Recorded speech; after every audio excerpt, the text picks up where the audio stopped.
Welcome to this video, and thanks for taking time out of what I know is a really busy schedule right now.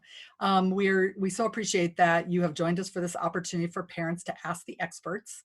These are truly unusual times, and as parents, you have even more responsibilities, since most of you have quite suddenly also become your child's teacher. I'm Laura Axtell, and I'm going to be the moderator for this webinar with our two experts, Dr. Richard Selznick and Donell Pons. And let me just tell you a little bit about them. Dr. Selznick is a psychologist, a nationally certified school psychologist, assistant professor of pediatrics, and school consultant. Dr. Selznick is the director of the Cooper Learning Center, a division of the Department of Pediatrics at Cooper University Healthcare. He's also the author of 4 books. And you can find out all about his information in the bio at the end of his presentation. Donell Pons is joining us, and she is a reading and dyslexia specialist in Salt Lake City, Utah. She started her career in education when her youngest son was diagnosed with dyslexia. And she has master's degrees in education and teaching with a certification in special education. She's taught secondary language arts, worked at charter schools with students on the autism spectrum, and was a literacy and reading coordinator and ELL director at a public charter. Trained in multiple reading programs and has done extensive writing as well as a 3-part webinar series on dyslexia. So we're really happy that they've joined us today. Okay, are you guys there? Yes. Okay, so I just want to mention that this opportunity came about because both of you had been receiving lots of communication from parents who had questions, and you really thought that it might be useful to share some of that information with other parents, a wider audience. So we are recording this webinar. You'll receive a link to that, and that way you can watch it either on YouTube or share the link for other parents. Many of you submitted questions in advance, and we'll be answering those questions throughout the webinar, but feel free to continue submitting questions in the chat. So we're going to start first with a poll, just to find out a little bit about what's happening with you. So the poll is, are you a parent or caregiver that's providing extended educational support to children for the first time? So maybe you've had kids that have been homesick for a day or something like that, but never in a situation like this. And we'll give you just a minute.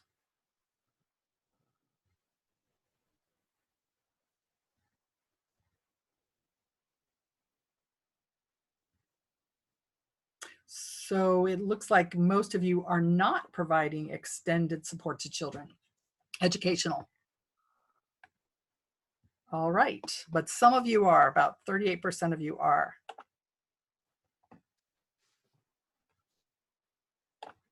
So let's start by Donell. If I think it's important for us to consider some things as we kind of dive into these topics, and lots of people had questions that we're going to work on answering today. But can you just get us started with kind of what your thoughts are as a parent and an educator? You bet. And did you want me to share my screen? Or? Yes, please. You betcha. We'll see if we can make that happen. And let's see here. There we go. Can you see that? Yes. Great. Then it worked. Awesome. So I just exited a meeting that I was in for a few minutes with educators across my state. In Utah, there were 15 educators across the entire state, in addition to our state office of education. And we were discussing the challenges that we're facing right now, trying to support families and children of all ages at this moment right now. So this is a really good time. We checked in with each other, and at the beginning they said, so just give us a little check-in, tell us how you're doing. And even 2 of the educators ended up crying just during the presentation part where we talked about how we're doing. So this is a really stressful time, and I don't think we can say enough here, this too shall pass. I mean, this is an extraordinary moment, but it's not going to last forever. And we're all learning. We're all in this together. So that first part, take a deep breath. In fact, we were doing that with our coworkers today to each other, saying just take a deep breath. And then remember number 2, which is so important, your best is good enough right now. whatever that is. If it's just getting what you can get done, it's okay for now. And a lot of the teachers were patting each other on the back and helping each other with that too. They're learning. This is a learning curve for them as well, supporting parents either online or through packets. And then a few months is not a lifetime. We need to remember that too. This is a few months in a child's entire lifetime, and we're going to be all right. We'll be okay. And it might be rough, but we'll get through it.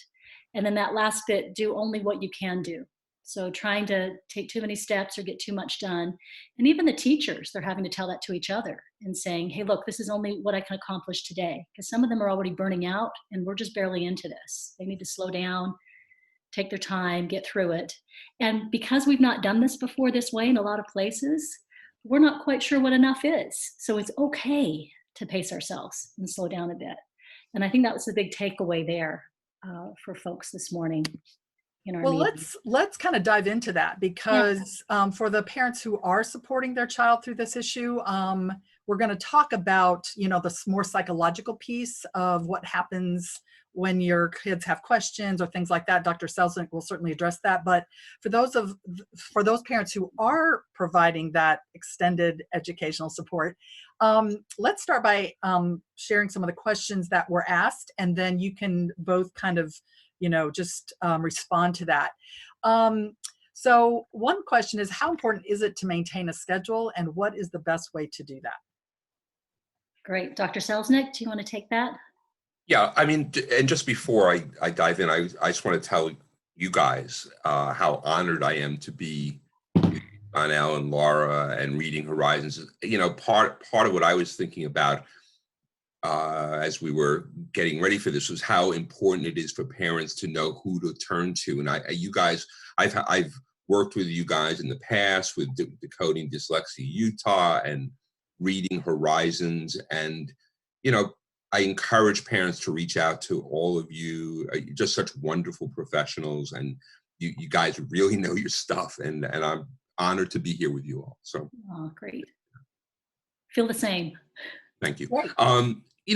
Look, parents struggle. I think that the idea of scheduling, I do think, and it's it's going to jump ahead on a slide of mine later on in terms of structure. I would encourage parents to be setting up a reasonable structure. I believe that in my world, I work to the art of the middle, if you know what I mean. Not too rigid, not too flexible. Try to find the art of the middle and set up a reasonable structure with your family. I do think so much of this is going to come down to good communication skills. So you might want to sit down with your family and say, look, gang, let's have a family talk. Let's come up with a reasonable structure.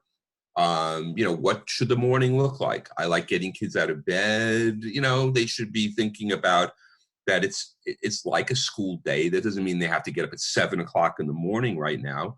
But, I think getting them out of their pajamas in the morning and showering as they would to go to school and not lolling around all morning is a good start. But I think you have to have that kind of talk with your family as to why you want to, what's behind it.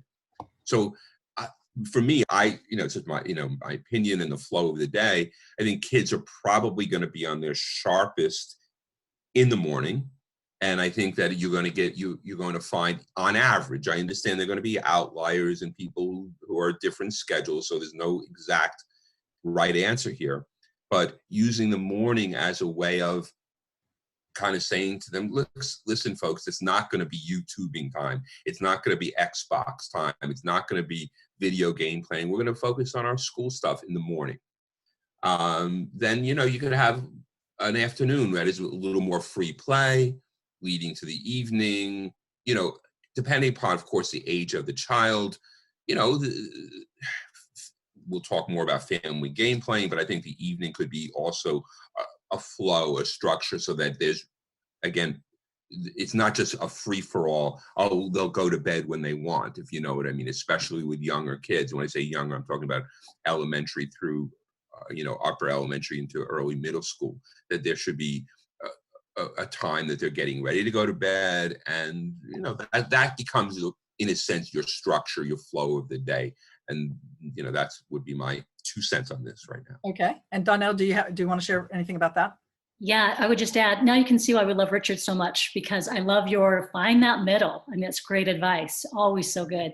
And the other thing I would add, just in the meeting that I got off of with educators in Utah, include your teacher in that schedule setting, because a lot of the teachers are trying to host online classroom time where they check in with their students where and when they can. They're also trying to make phone calls to families. I've seen some teachers doing that if they don't have internet access. So they're trying to make contact with families. They really want to feel a part of their students' lives still. And so that I would just include everything Richard said, which is fantastic, and then also reaching out to your teacher to see how the teacher could be involved in that schedule within the day as well, because I think they're trying to. Somebody's, there's a question in the chat. What do you do when both parents are still working 8 to 10 hours a day? Yeah. And I don't know if that means that they're trying to work from home, which is the case in many states now, or if they're an essential employee and they're having to go somewhere. How do you structure around that? I'll tell you, I sometimes wish, I think of fields like dentistry where there's a straightforward answer to it, like I have a cavity, I fill it. And with my world, it's child by child, family by family. So there's no absolute right answer to any of this, I think that my advice, and I'm sure Donell will have an opinion on this, my advice would be to enlist the children as much as possible, with family meetings, with discussions. Listen, gang, we need to talk. Mommy and daddy still have a work schedule and we can't, have you just laying around in your pajamas. So how do you guys want it to go? How should, what is a fair structure? So you could write it down on a whiteboard or something. The more I think that you're having, in a sense, a participation and input, even for young kids. I mean, a 6-year-old could give input and say, oh, that's an interesting way of doing it, the better. And I think that you can let them know, well, here are our concerns as mom and dad or mom or whatever, single parent. Again, it's family by family.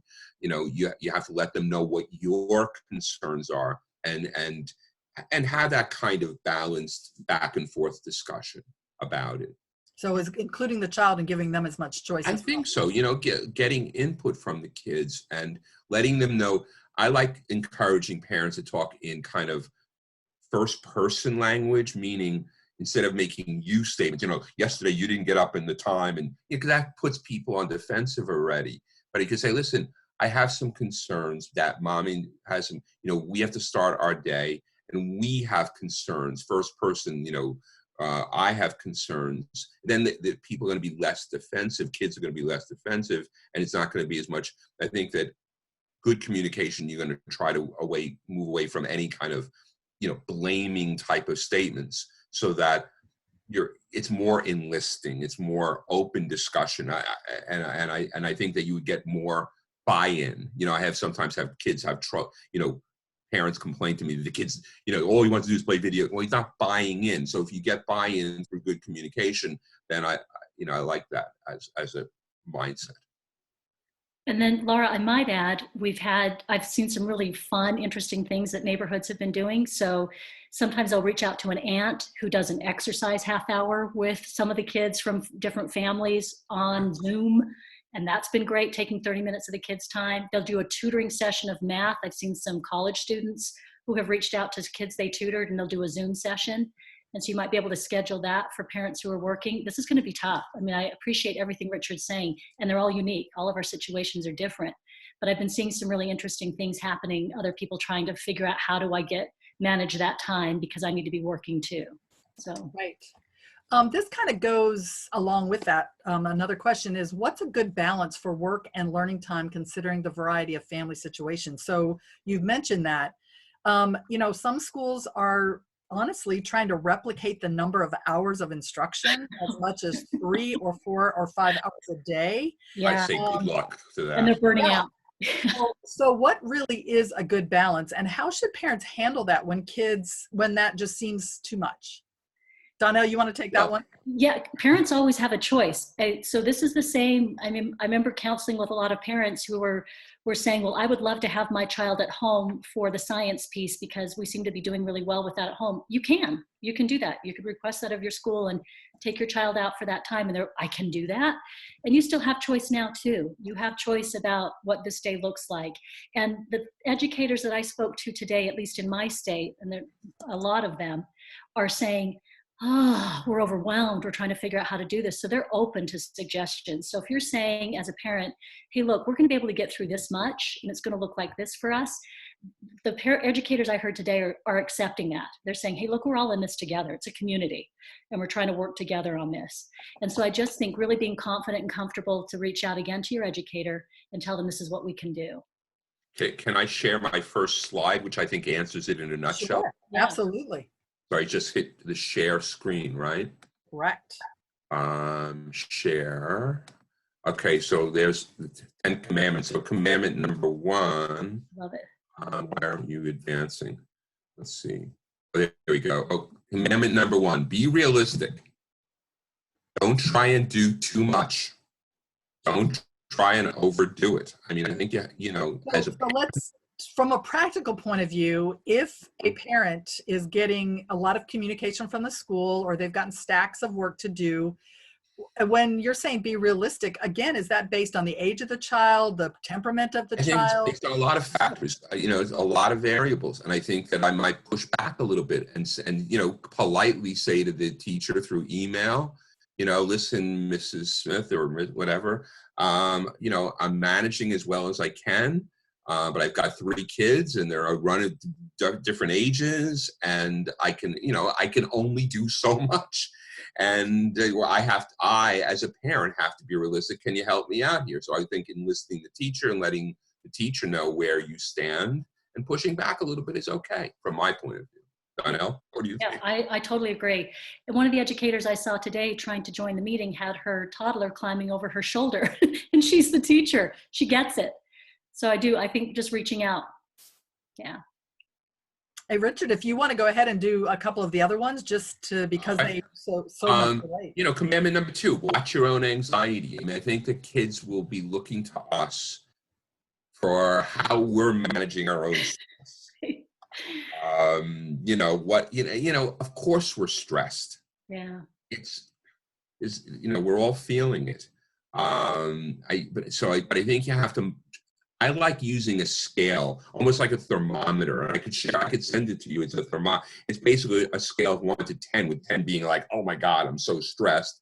You know, so right now, let's say, as we're talking, I'm not feeling a great amount of stress. So maybe I'm at a 3 level just because I'm presenting in public, okay? But I'm not like a 9 or a 10.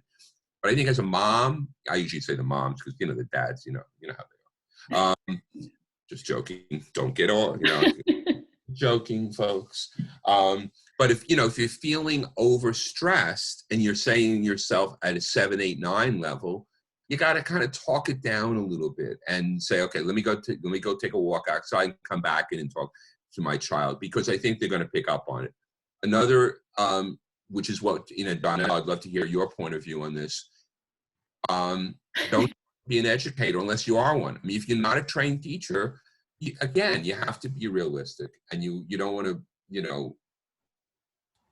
try and go beyond what you feel you're comfortable doing. Can we talk about that one for just a second? Sure, go ahead. Because, I was just talking to a parent today whose child had a math problem, and the parent had no idea how to solve the math problem. And the great my stress just went up.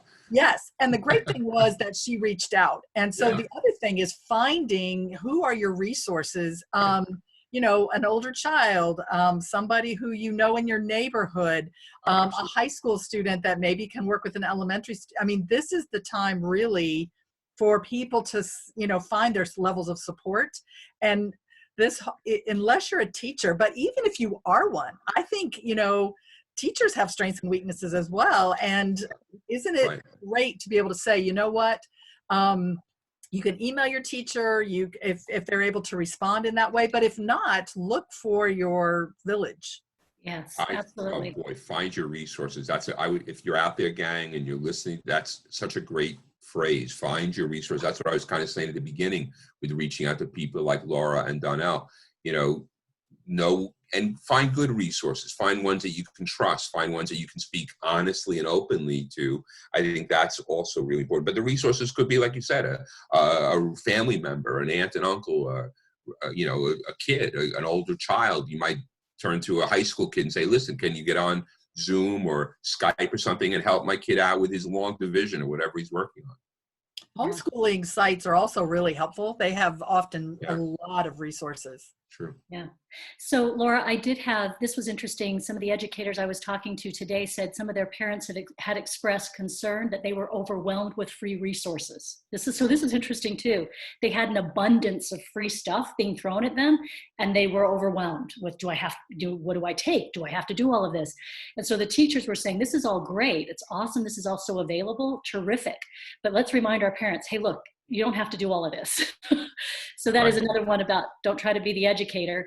And what I always encourage parents to do when school is in regular session or we're doing normal things is always find something that you and your child can enjoy out of it together and then do that piece on the level you like. So if it's a book, the two of you sit down in a cushy chair and read through it together, do that. And you've been great. But dial it down and find those moments to enjoy something the two of you can enjoy. Yeah. Okay, Richard, you can keep going. Commandment number 4, play fun music. You know, like you got to, turn off the news. I mean, we have the news running all the time, and I think that can be overwhelming to kids as well. I think I'd be a little bit mindful of what's the tone, the atmosphere in the household. Even if kids are not sitting there listening to CNN or Fox or whatever it is in your household, they're going to pick up on it. They're going to keep hearing this constancy of the coronavirus. And I think that produces anxiety just, in the atmosphere. So, put on some fun music, whatever your style is, you know what I mean? Whether it's kid music or your good old school rock and roll, whatever. But I do think paying attention to the atmosphere a little bit, it would be one of my commandments. Great. Shall I go on? Yeah. Donell's going to certainly jump on this one. As a psychologist, I have a subspecialty of reading disability, learning dyslexia. It's kind of my thing. And, I would really encourage you guys to be careful about, Donell will relate to this. You have to look at what's their independent level, meaning what can they do easily? What's their instructional level, meaning, all right, I can lift that weight, but it's effortful, or it's just simply too hard. And one of the ways to test that out, so let's use an example of like a math word problem. Listen to the child read the math word problem out loud. If they're reading like there were 10 prickaprines for porcupine, well, that's a problem. You might have to read it to the child. If the material that the teacher is asking the child to manage is in their upper end of their instructional level or borderline frustration, then it's not just that the child's being difficult, the material is simply too difficult, and you're going to have to read it to them, from my point of view. Yes.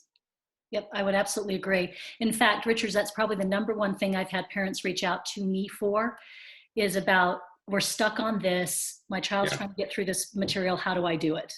And giving the parents the okay to help the child with it, because sometimes they feel like, oh, I'm helping too much. I've been accused of providing too much support, and I say to them, no. We need to get through this moment, and your child needs to feel as if he or she can do it. So let's give them that. I do think, and I love this back and forth on this one, because I do think I have a lot of parents who are too indulging in a sense, and they're doing too much.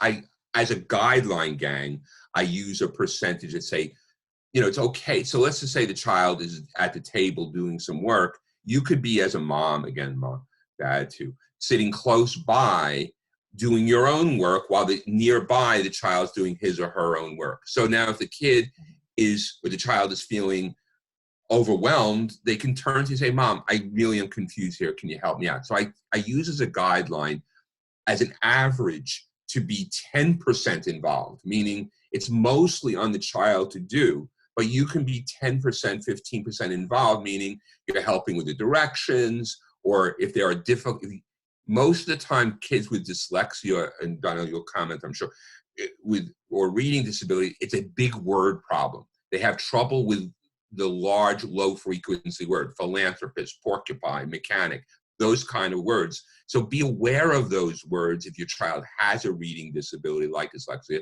and then you can preview it and read it to the child, and then you're not doing too much. Right. And, you know, boy, this is one we could talk about so much, Yeah, Richard. we can talk about that all the time, It right? really is. Yeah, yeah.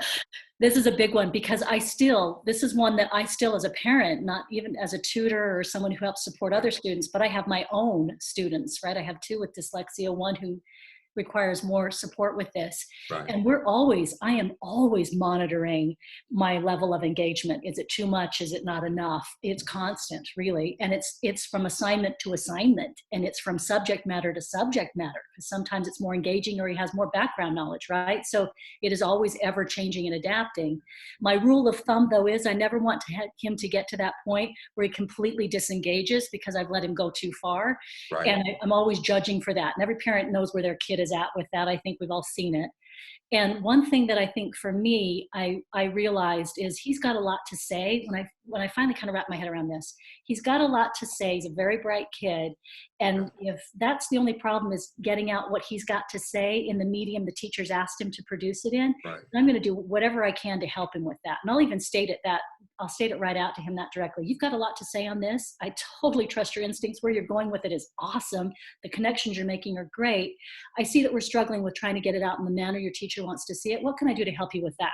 That really, because then he feels like I own this. I'm still total in ownership over what's going to happen to the product, but you're just going to help me be able to get it out. So yeah, you know, let me piggyback on that too. Like you said, we could probably talk about this part of it all night. I know. But piggybacking on that, whenever your child has a reading problem, it is never, and I mean never, just a reading problem. It's always a reading, spelling, and writing problem. So Donell is saying, I had a session today, or a tele-session, with a family of an 18-year-old, and you know, if 18-year-olds are dyslexic too, you know, college-age kids can't write very well. So you might have to help them, as Donell was just suggesting, let me get some of your ideas down so we could at least start to have some kind of structure, so that, you know, you have all these wonderful thoughts, but you don't know how to spell or write a sentence. So let me help you with that without doing it for them. That's the key here, folks. Again, it's sort of the art of the middle, where you're not diving in doing 90% of the work, because then the kid's going to be going on YouTube while you're doing all the work for him. But so that's what I mean by the 10-15% involvement. It's like, all right, let me help you with this, get you started, that kind of thing. But recognize how difficult for kids with these kind of learning disabilities, how difficult it is for them to be writing. And you know, that's where I think that you're going to need a little more help than not. Yeah. Number 6, we talked about set up a structure, but don't be too rigid. You know, I never like rigidity in people or a structure, you know, but I think some structure is important. Watch, you know, being inflexible. Well, you know, we had to start at 9 o'clock. Well, okay, 9:05 is okay too. You know what I mean? 9:10, 9:15. It's not like, you know, I think reasonable structure. Set up a clear bedtime. When I say don't let the tail wag the dog, you know, it's not, especially with young kids, from my point of view, they shouldn't be telling you what the bedtime is. It's like, all right, what's fair here? 8:30, we start getting ready to go to bed, and you know, you stick to the routine. So, you guys want to comment or build on the last points? And Richard, I think that for even your older teen kids, this is still a big issue. Because they're up to like 2 or 3 in the morning playing video games. Yes. Oh, please. And you thought you had every controller in the house, but there was another one. They'll beat you. They will beat you. That's true, but so wise. And you know what? You'll keep negotiating the space, like you said. You will. Correct. Keep it. And I think that's. But I don't want to build on. I think that's where good family meetings. I think you guys. When I say you guys, I'm talking about I'm talking to the wall here. But you know, parents out there listening. When I say you guys, I think this is where having not sit downs like angry sit downs, but you know, we need to talk about our routines. You know, we're a little concerned about how late it's going, and we need your help, and we'd like your opinion, that kind of thing. So enlisting even high school age into college age kids and talking to them about your concerns and opening the communication up. Good. Richard, I'm going to adopt that look on your face because it's so patient. I'm going to try, I'm trying to keep, I'm going to have a chat. Yeah, well, yeah. Remember that. Yeah, I like this one. I'd like to hear what you guys think. You know, we have forgotten, I believe, and, you know, my gray hair attests to, like, you know, Candyland. What's that? You know, shoots and ladders. What, are you kidding me? But I think kids, especially elementary school age kids, but even older kids, they love playing board games, Uno, Scrabble, Boggle. They don't have to. The problem with games are wonderful and they pull families together. Sometimes a game like Scrabble, you know, we don't want to play 2 hours. So Boggle, you know, is a game that's fun that could, you know, could take 10 minutes. You know what I mean? It doesn't have to be such an ordeal. But I think that if, you know, again, enlisting kids, let's pull out some of the games that we haven't played in a while that we bring to the beach. You know, that's a place that people tend to play family games. It's the idea of encouraging more family interaction and less I'm on my controller just playing this video game with, you know, and I'm not saying there's no place for the video game playing, but I do think going old school wouldn't hurt. Reactions, thoughts? You know, I was going to say on this, I cannot get my son who has dyslexia to play many games because he usually feels like he's on the back foot playing these. You know, other of my children do love to play them, but he does love listening to podcasts on science subjects. And so we'll do that as a group, just the group of us, you know, family together, we put that on and we'll all listen to it. And that's been fun. It's like talk radio or something, kind of fun. And yeah, and there are some great games off the top of my head that spatial thinkers, visual thinkers that don't involve reading, spelling, writing, that are wonderful, that they can really shine in. And I would try to find the games that tap into your kids' strength, so to speak, so that especially the kids that have these kind of learning issues, they often are, you know, Lego style brain kids. And, you know, there are plenty of games. I think Stratego may be one of them or Battleship or something like that. You know what I mean? We're tapping into, we do that one.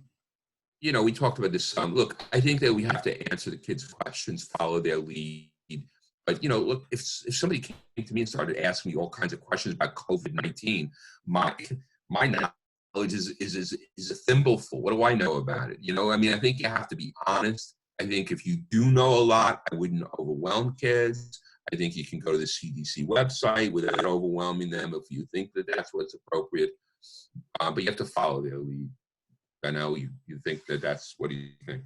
I totally agree. And you know what's interesting is a lot of times are these students that typically, you know, ADHD, that sort of thing, they can get really fixated on a subject. And so it's been interesting. I've had to redirect. Right? We really want to talk this whole thing through. Right. And so I've had to redirect conversation because I have been caught, detail, give me more detail. And so it is balancing that out with not looking like I'm hiding anything, but you know, solid, giving a few answers to things. I love that, being honest, but not trying to overwhelm them is great advice. And good advice for the adult too in the room. Like you said, I love that, Richard, that you mentioned that, because I need to monitor how much I'm checking in with that too, because I have a tendency to go down the rabbit hole.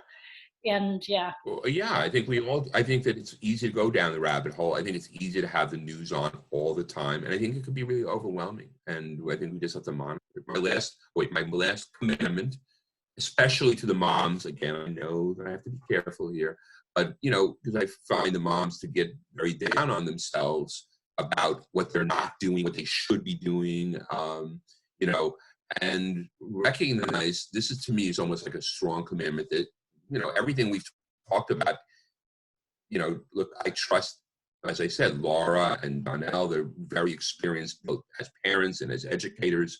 I've been working with kids since I was a young teacher myself.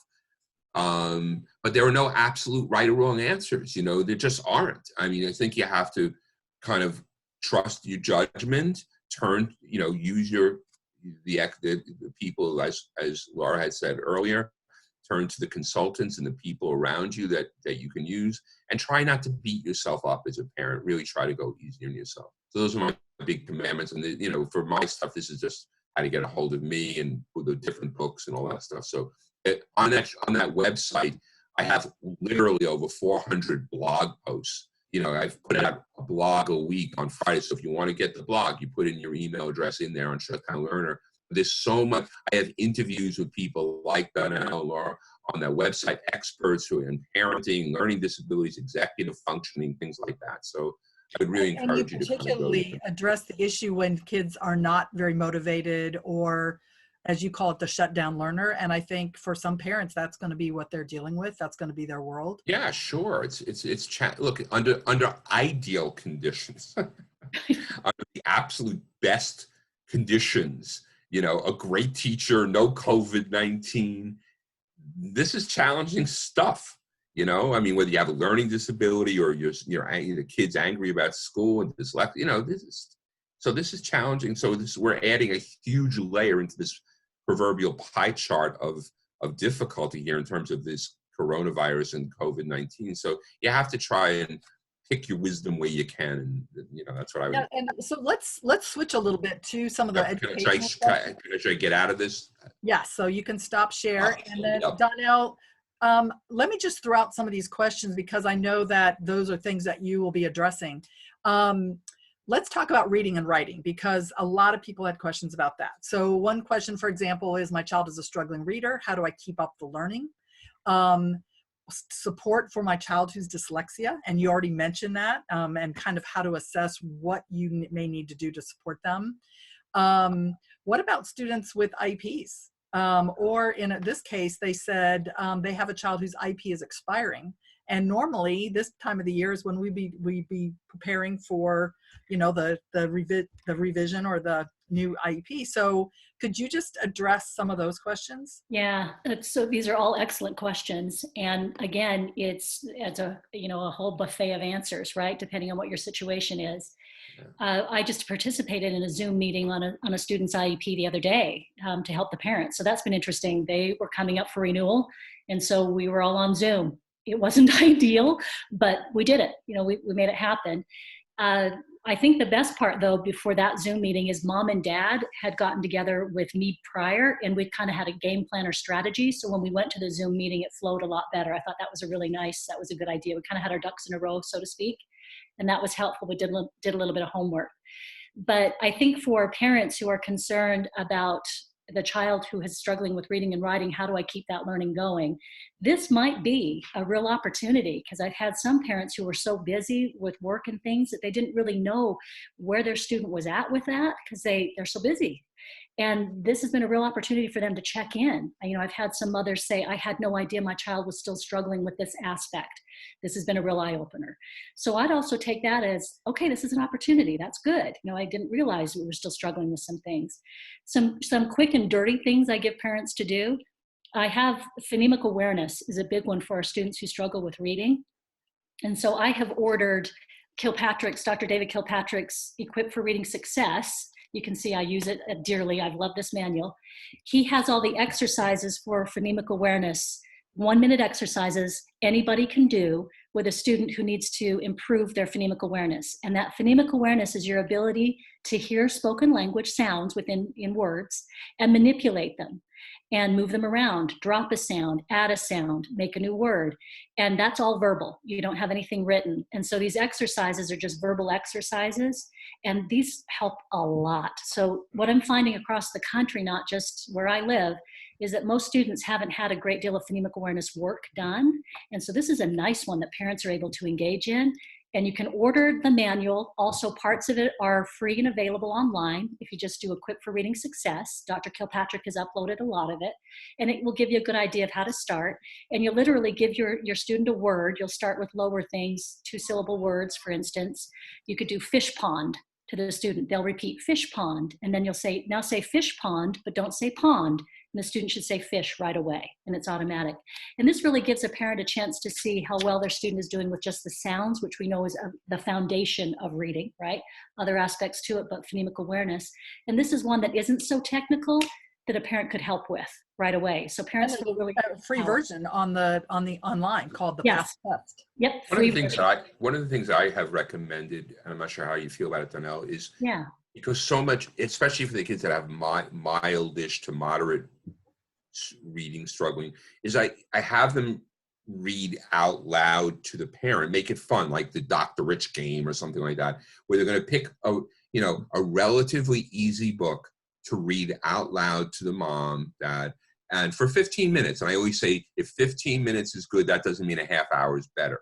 So, you let, and you're monitoring a little bit as a parent, you're listening to the child read out loud, Junie B. Jones or something like that, and track the big words that come up that where the child is showing some struggling, like porcupine, mechanic, and you put them down on cards so that you can play with them later. Use a lively looking index card, and you write down the word, and you can pull them out later, put them on the and underline the parts. As what Donell's getting at is, sensitizing the kids to the underlying word parts. So just practicing fluency, practicing reading out loud, and making it fun. And that's what I encourage a lot of parents to do, because it's an easy, and not for coronavirus. I've been recommending that kind of thing for a long time. Yeah. Okay, so yes, if Donell, I know you have some slides that address some of these exact questions. Yes, and so next slide, supporting education at home. Just a quick reminder on those 504s and IEPs, they still count. So you reach out to your teachers if the workload is too much. We've had this conversation, and even if your child doesn't have a 504 or an IEP and they're struggling with the workload, reach out to your teacher, let them know. So review your 504 and IEP with your teacher and your student. Make sure everyone understands what is expected. So this is a good time to go over that if you weren't really clear about what's on it, because a lot of folks aren't. And then reducing responses is okay. It's the quality and not the quantity. Because I'll have parents tell me all the time, well, they want something this long. Right. Well, you know what? We're going to give them this much. And that's okay. It's the quality that we need to convey. And then take breaks. And that's for every child, but particularly for our children where this is a high load, heavy thing to do. And redirection is just fine, meaning I can take a different turn at something. And sometimes that makes all the difference in the world. If my approach is kind of wearing on a student, we'll just take it back, take a different approach and get there a different way. And, relax about that. Do that often. This is another one I'm just going to quickly say, enjoy your child's unique personality. This is a chance to do that, man. We're all in each other's space. So some children excel with reading and writing, that's great. And some children are good at building, so let's take a look at that. Some children love sports, spend some time letting them do that. And some children enjoy cooking, so just kind of think about what you and your family and your children enjoy. And this is the time to spend maybe some time doing that, as well as the work that we need to be getting done, we know that, but also maybe a chance to enjoy their unique personality. This is a slide of my son and my husband. They both have dyslexia. So for those who are familiar with dyslexia are going to look at the slide and go, yeah, I can see what they're up to. So the gyms have all closed down around us. He likes to boulder, and our local gyms are shut down as everybody else. And up in the mountains, all those routes are kind of busy and we're supposed to be distancing. So we had the idea, let's build a bouldering wall in the backyard, right? So these two are builders, so it's their thing, right? It might be something else for somebody else. And they just got some materials together and started working on a design together. I love it. And then he built the bouldering wall. So he's out there doing it. That's amazing. So this is you showed that to me yesterday. I'm more amazed today. I was amazed yesterday. I'm even more amazed now. I'm like, wow, look at that. And Richard, what's interesting is folks who have somebody with dyslexia in their household, it might be something else that person excels at, but you've probably seen this before, really interesting thinking. I've had my children without dyslexia often say, geez, I wish I had dyslexia sometimes because look at what they can do. So it's kind of a moment to shine for a minute because a lot of stuff is hard. Yeah, that's the theme of Shutdown. Yeah, right, it is, yeah. Nonverbal thinking. Yeah. This is a quick reading checklist. So we were talking a little bit about things parents can do. This is a sticky note, just using a marker, and you're going to write down reading checklist. So when you're reading with your child, like Richard said, this is something we all should do as parents so we really know where our child is at. We can't know that unless we hear them. Reading is always the best thing. Teachers often say to me, I don't know if this child is struggling, and I'll say, have they read out loud to you? It's always the best thing. But here's a checklist that a parent can do very quickly for, you don't want to work on everything every time with your child, but say pick a couple of things that we want to work on with reading out loud in our few minutes. That's a reading checklist, quick sticky so you all get to see it. Put a box so you can check it off. It feels good to accomplish it. Use my finger as a guide, say if that's one, or stopping at periods. The other one beneath is another just quick sticky that you can have available by the read that you're doing. Say you're doing maybe a page, a few paragraphs, maybe a paragraph, whatever it is. But you always want to check for comprehension. These are always great comprehension ideas, but they're quick and easy. You want them to come up with, after they've read the big idea, there's always a big idea. Do they have any questions, which goes for deeper learning, because if they've understood it, they'll probably have a question. And then I would like to comment. Number one, I think I love those sticky notes. I think those are great for parents. I think it's straightforward, it's simple, and it's right on the money in terms of both the fluency and helping the kids to be more sensitive to, the punctuation marks, commas, periods. I love that those comprehension questions. One of the things that I do is I encourage parents in like a sketchbook or on a whiteboard to set up a quadrant, like four parts, so that if you analyze things, even like word problems, there were 10 ducks in the pond, 5 flew away, 3 more, that the kids can draw in the quadrants, not in writing, but show their understanding of what happened first, what happened second, what happened third, what happened fourth. So effectively what you get is a visual representation of what they understood the story to be, or the word problem to be.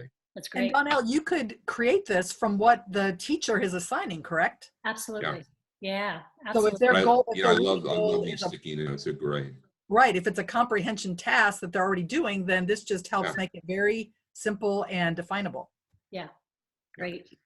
And then that roadmap for writing, we've talked a little bit about writing. Writing's one of my favorites, and this can be very challenging. We've mentioned it before for students who have dyslexia, not because they don't have great ideas.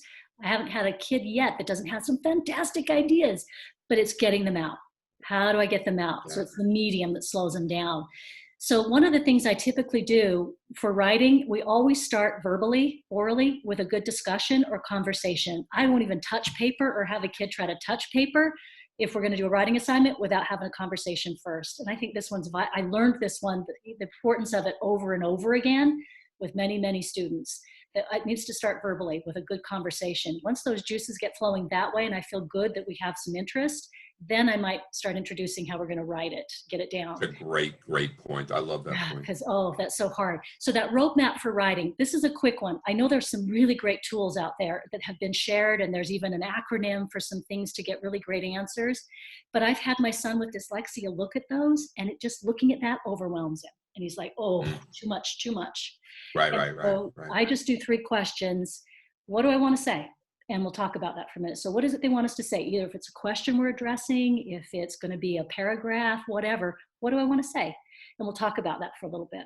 And then number 2. What would you do if you, what would you do if you said to, like this kid I was talking to this morning, what would you want to say? Because I had another session today with a kid. I was set up for an hour, right? Where he was checking in with me. And I'm like, how you doing? Fine. What's going on? Nothing. And I'm like, oh my God, I have 50 more minutes of this. I honestly, the parents had already paid for this session. I'm like, what am I going to talk about for 50 minutes? So what happens, Donell, when you say to the kid, what do I want to say? Nothing. I don't know. Okay, so I've had those, and I've had IDK. I won't even say I don't know. I'm going to say IDK, which is IDK. And I don't know. What's really good, and Richard, I don't know if this will work every time, but it's been terribly effective. And I work with a lot of young men with boys. I don't know if it's a guy thing, I'll have to say. It is a guy thing. Trust me. It's a guy thing. Yeah. But what's interesting is I start saying what I think they're thinking.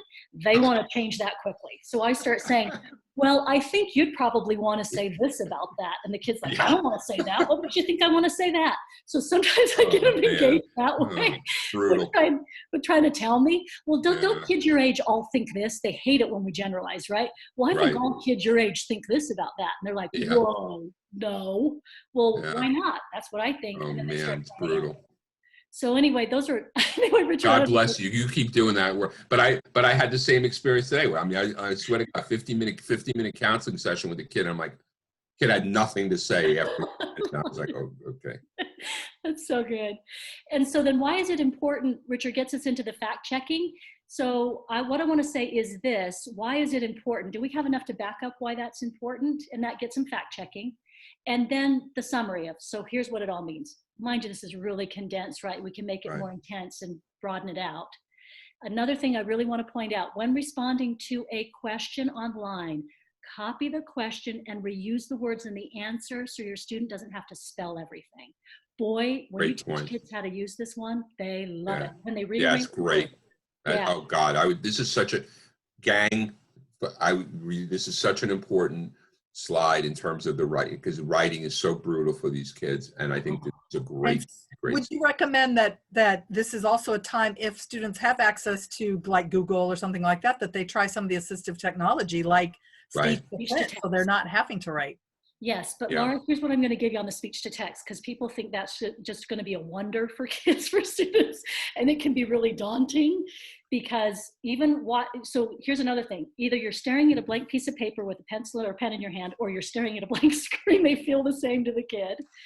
So that roadmap for writing, I would do my 1, 2, 3 on a piece of paper, and if I have to write it for the students so they can do the speech to text, I'm fine with that.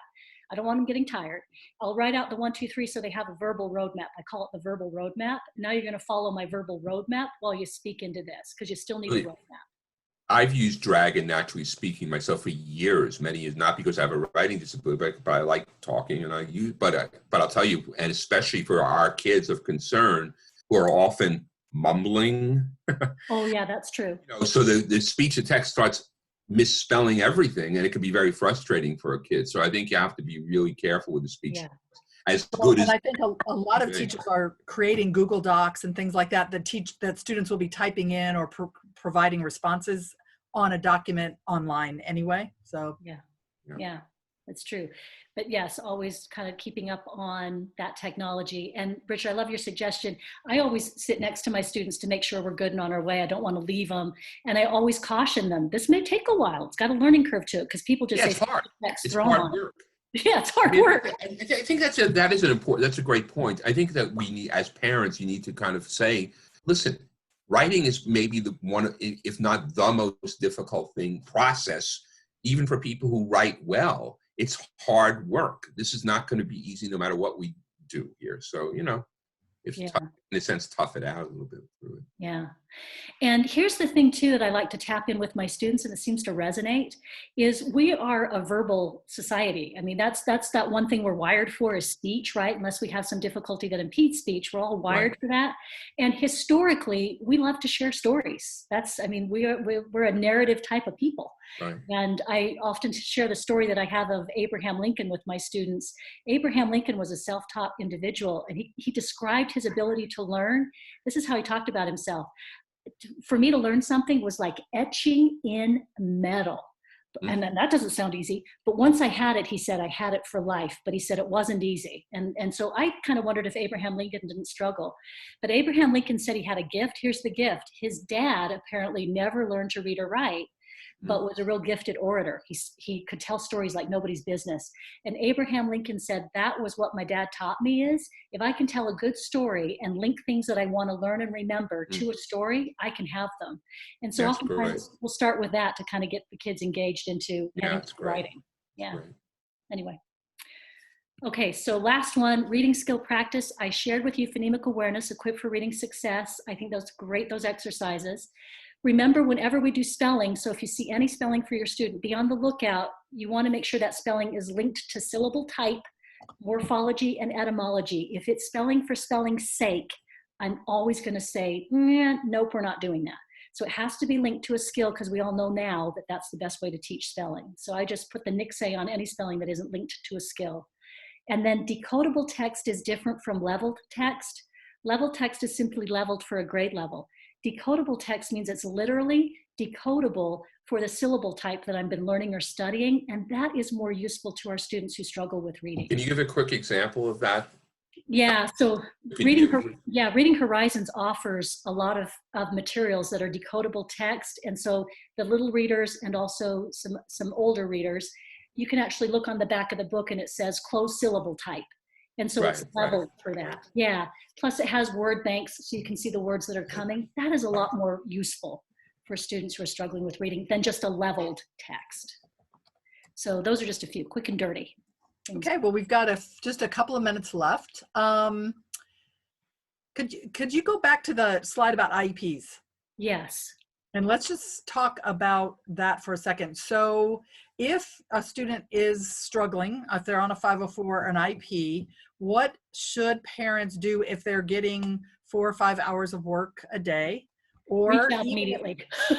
Yeah, so can you just kind of follow up with that just for a moment? Yes. Okay, so I'm going to reiterate. that reaching out to the teacher is the best thing to do because they are overwhelmed, and nobody intends to forget about or overlook some accommodation, but it happens. And I have to do it constantly with my son. We're starting a new trimester, same teacher. I'm going to have to do a reminder about our workload again. It just happens. And so I would do that immediately and not just immediately assume they expect me to do all of this. Oh my goodness, look at the load of this. Reach out right away, early and often. One of the things to remind people, I think, is, people forget that a 504 was not originally an education right. It came out of workplace legislation, and in the 80s, it started to come into play. I think it was in the mid 80s in the schools. But 504, the concept of 504 is that the child or the person has a disability, a handicap. And the idea of a 504 is, how do we level the playing field? What can we do to help to accommodate that person who has a disability, like a ramp for a person who can't walk up the steps? What do we do to accommodate enough so that the playing field is a little more level? And that should be, from my point of view, the idea of a 504, that should be your driving principle. So for a lot of kids, the standard 504 is, oh, he'll get extra time. Right. Well, how many boys that want to read double time? You know what I mean? Give me 2 hours, I can get it done. They want less time. They don't want more time. So I think you have to ask yourself what it is that would help level the playing field, and then push the school a little bit with, this is going to help my kid to be a little more in the game. And that's what a driving principle should be with a 504 plan. Yeah. So I just want to, the last two questions are very similar, and they're related to COVID-19 specifically. One of the questions is, how do we help our child when they are afraid they will get sick? Mm-hmm. And how can I help my kindergarten students not be scared about what is happening? Mm-hmm. So coming back to that fear and uncertainty, and that they're hearing things that they're worried. Just off the top of my head on that, I had read I would go on National Association of School Psychology, the NASP website, how to talk to your child about COVID-19. They have some great suggestions there. NASP, National Association of School Psychologists. I'll put that in the chat. I think you have to be positive, but not phony, if you know what I mean. You don't want to be like, oh, you'll be fine, everything's great. Well, I don't know. I think you could be positive, but not overly, I don't know, what's the word, like glossy or something. You know what I'm struggling with the word that, you don't want to come across as insincere. But I think that being reassuring and positive without overwhelming the child with too much medical information, I don't know how do you see it, Donell? No, I totally agree. I think that's really good advice. And, that overly optimistic stuff, we don't have to do it. And kids can identify quickly when you're doing that. Right. They know right away that you're being like a phony or false cheerleader or something like that. Yeah. The other thing that, what's kind of started, which is pretty cool, are all these good news websites. Yeah. Like John Krankowski, who's ever married to Emily Blunt, the actor, now has a good news, 15-minute that they're showing all these things that are happening all over the world, and people have really just stepped up, and it was just talking about how kids are, participating in some ways, even putting hearts in their windows so that as people take, Krasinski, thank you. And, just even as they're going for walks, teddy bears and hearts in the windows and things like that. And there are lots of ways maybe for kids to get involved in a way that's more positive, and to watch some of the really good news. I mean, things are funny and, but really heartwarming. And just, again, how do we support each other?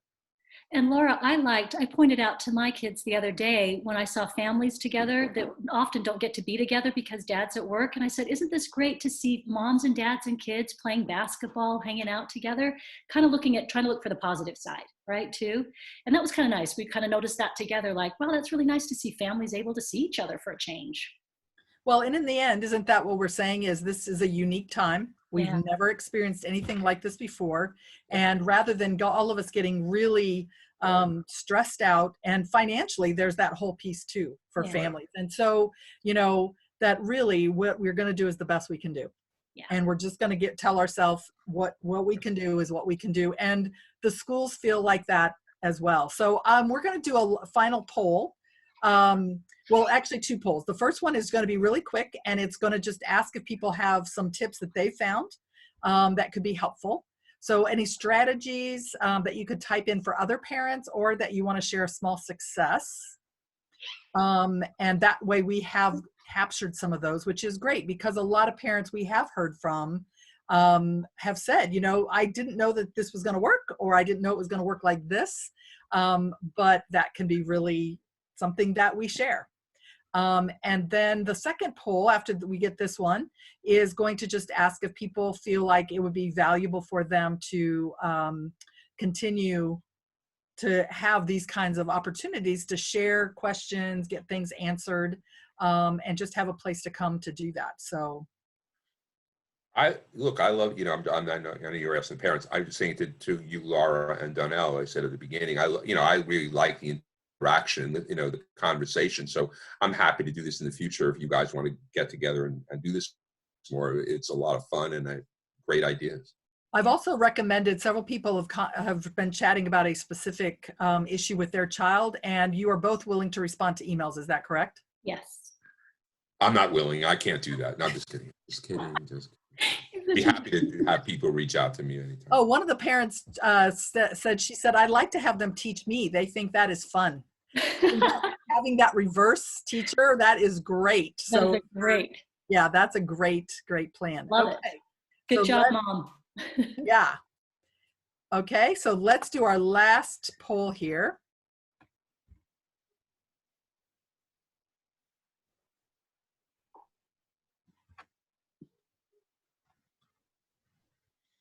And this is just if you'd be interested in additional webinars for parents similar to this one. That's just a way for us to identify if that's something people would feel valuable. And then again, feel free to reach out to Donell or Dr. Selznick, or are there future topics that we could ask them to throw into a chat that they might want to talk about down the road? Our last slide is actually going to have the my email. Okay. So that if you have something that you would like to have as a topic, that would be great. Great. Okay. And let's look at that last slide. So if you do have questions, this is where you would send them. So laura.axtell@readinghorizons.com, and that way I can share them. And we just thank you so much for joining us this evening, and we hope that was helpful. Thank you, everybody, for listening. We tell you just best wishes for everyone. Yes. Thanks. Yes, absolutely. Stay safe. Stay safe, everybody. Thank you.